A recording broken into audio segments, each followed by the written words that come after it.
interesting to note, isn't it, truly, how politics does work here in the United Kingdom. So let me explain this latest ongoing saga over at number 10 Downing Street. As we look behind here, this is where all the action truly takes place in the Houses of Parliament. Hi, good morning, Neil Sean here in the heart of London. Thanks so much for joining me today. Really just a simple breakdown of this story that has taken off around the world. It all centres on whether or not, of course, last year around this particular time, did the current British Prime Minister, the Right Honourable Boris Johnson, partake in a Christmas party which were banned at that point. And then, of course, we had the resignation of the communications person, Allegra Stratton. Now, what's interesting about all of this particular story is this. As we know, Allegra Stratton was seen as this great bright hope when she entered Downing Street just over a year ago now. Of course, there were a few faux pas. She said she wasn't going to get an electric car. That went down well. And of course, the salary, which was £125,000 a year. Not a bad salary, of course, for someone with a television background and print journalism. But then she decided to become the communications chief for COP26. That went well, right? Then, moving forward, that story broke out.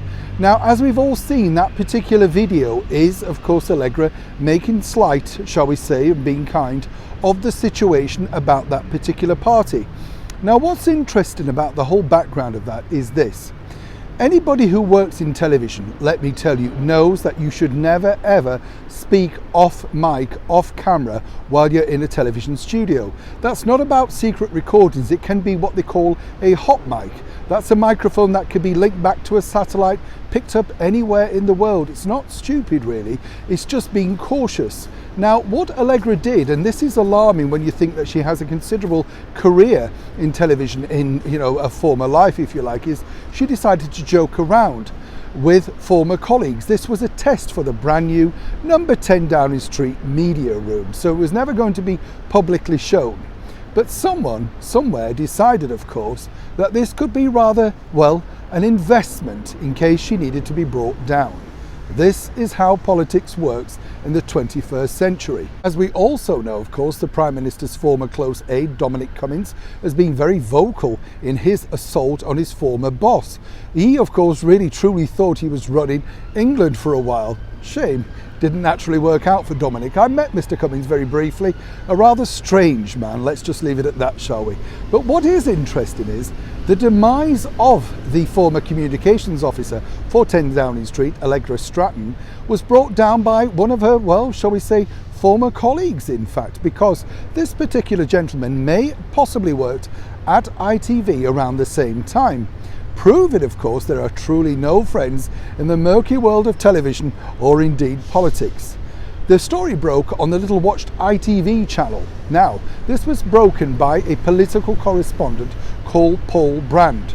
Now, Paul recently welcomed his very first child alongside his husband on the very woke ITV channel, all documented, of course, on his own social media platforms.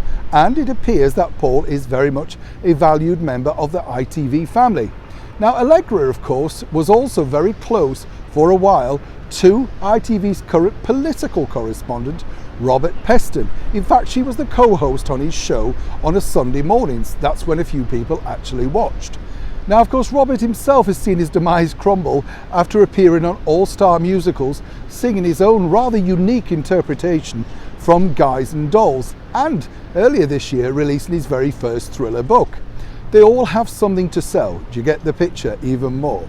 So consequently, of course, given that background, you would have thought that possibly ITV may have felt, well, a little more inclined to protect their own. Seemingly not.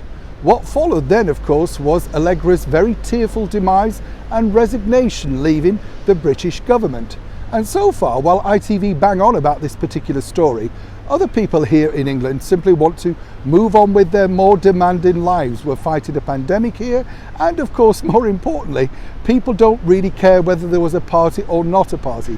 Yes, it was wrong if there was a party. Okay, if it wasn't, then of course apologies should come forward. But there are bigger problems right now. And if people broke, of course, the law within government, they should be held accountable.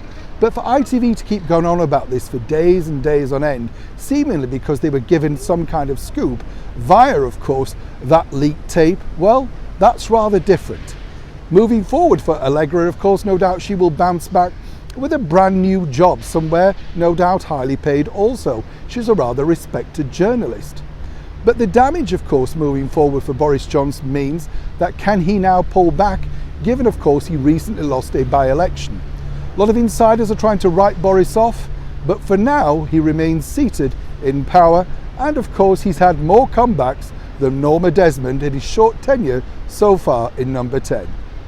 Neil Sean in the heart of London.